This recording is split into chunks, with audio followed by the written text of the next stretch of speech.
दोस्तों, अमेरिका के टैरिफ की घोषणा करने के बाद और अमेरिका के जो राष्ट्रपति डोनाल्ड ट्रंप को जो वहाँ के जो सुप्रीम कोर्ट है वो फटकार लगाने के बाद वो टैरिफ को कर दिया है 10%।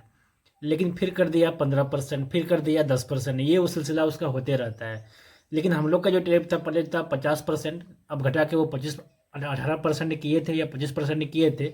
लेकिन अब जब सुप्रीम कोर्ट से उसका फटकार मिली तो वो 10% कर दिया है। सभी देशों में टैरिफ वो लगा दिया 10%, तो इंडिया में भी शामिल है।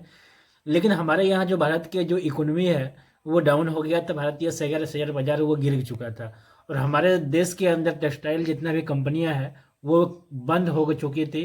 और बहुत सारे कंपनी जो जो कर्मचारी है, जो कंपनी के एम्प्लॉय हैं, वो तो मतलब वो अनएम्प्लॉयमेंट हो गए थे, वो घर बैठ गए थे। वो टेक्सटाइल कंपनी डूब चुकी। और जितने भी लेदर कंपनियां हैं वो भी एक्सपोर्ट होता है, वो भी मतलब यूएसए एक्सपोर्ट होता है, दूसरे देश को भेजता है सामान। लेकिन वहाँ के सरकार जो जब हाई मतलब टैरिफ लगा दिया तो हमारे जो बाजार है वो मतलब खत्म होने के कगार में आ गया। बीते दिनों आप देखे होंगे कि भारतीय जो प्रधानमंत्री है वो चीन से बात करता है। चीन की जो राष्ट्रपति है शी जिनपिंग, उनसे बात करते हैं, लेकिन बात फिर नहीं बनी। लेकिन जो वहाँ के जो कस्टमर है, यूएसए का जो कस्टमर है, वो मार्केट को पकड़ चुका था और इस हमारे प्रोडक्ट को यूज करते थे। भरोसेमंद हम लोग का प्रोडक्ट बन चुका था। लेकिन दूसरे देश से ट्रेड डील होने के बावजूद हमारी टेक्सटाइल कंपनियां नहीं बच सकी। जब फिर से 10% का टैरिफ लगा दिया तो हमारी टेक्सटाइल कंपनियों को राहत मिली है। अब दोस्तों, इसमें यह फायदा होगा कि जितने भी कपड़े का जो व्यवसायी है, जो कपड़े के मतलब हर कोई कपड़े खरीदता है और इसीलिए अधिकतर इसमें प्रभाव पड़ता है अमेरिका बाजार को। जो भी है हमारे जो बाजार के जो कपड़े हैं, हमारे जो रॉ मटेरियल हैं, उसको अधिक पसंद आते हैं। इसीलिए अधिक से अधिक परसेंटेज जो हम लोग का शेयर है वो टेक्सटाइल से आते होते हैं। लेकिन दोस्तों, वो ट्रम्प है, वो कुछ भी कर सकता है। लेकिन आए दिन ऐसा खबर सुनने में आया कि वो टैरिफ को लगा दिया, 40% कर देगा, फिर 50% कर देगा। लेकिन वो क्या बोला अभी, जो अपने उसका जो ट्रम्प वो ट्वीट किया है, वो बोला है कि रसिया से तेल लेने भारत बंद कर देगा और जो अमेरिका पर टैरिफ वो 0% लगाएगा। लेकिन उनका कहना है कि जो मैं आपको 10% का टैरिफ लगा सकता हूँ, लेकिन आप मुझ पर टैरिफ नहीं लगा सकते, ऐसा उसका बयान है। लेकिन यहाँ की सरकार ने ऐसा कोई बयान नहीं दिया है कि जो मैं रसिया से तेल खरीदना बंद कर दूंगा। लेकिन उसका बयान है कि मैं भारत को टैरिफ से छुटकारा दे दिया हूँ, क्योंकि भारत की जो सरकार है हमसे बात हो चुकी है, रसिया से तेल नहीं खरीदेंगे।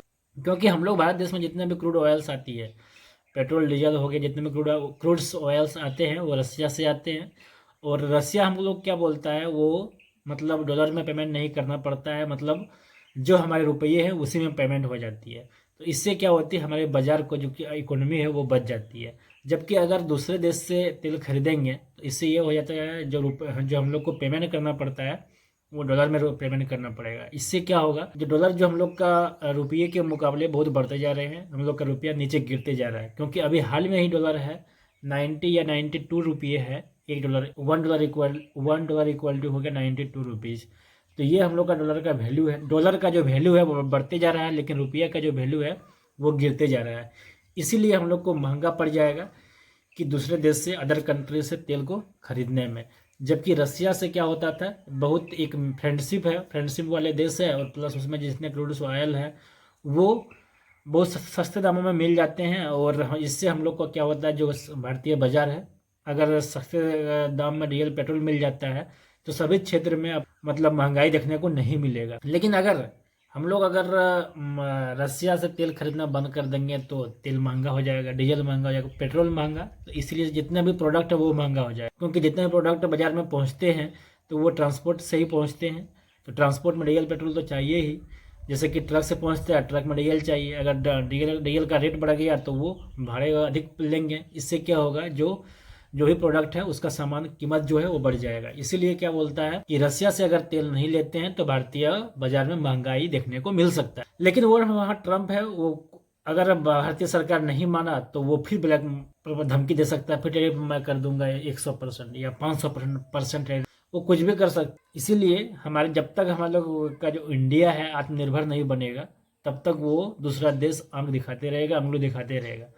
ऐसे ही चाइना के ऊपर किया था ट्रम्प ने, जो बोला था कि आपको भी टैरिफ लगा दूंगा, इतना 80% टैरिफ लगा दिया था चाइना को। तो चाइना ने पलट के क्या किया, तो दे दिया 80% का टैरिफ उसको भी लगा दिया, अमेरिका को। तो वो दबाने, वो 80% का टैरिफ जो पलट के लगाया उसको क्षमता रखता है, क्योंकि आत्मनिर्भर है चाइना जो है देश, चाइनीज कंट्री है, वो आत्मनिर्भर कंट्री है।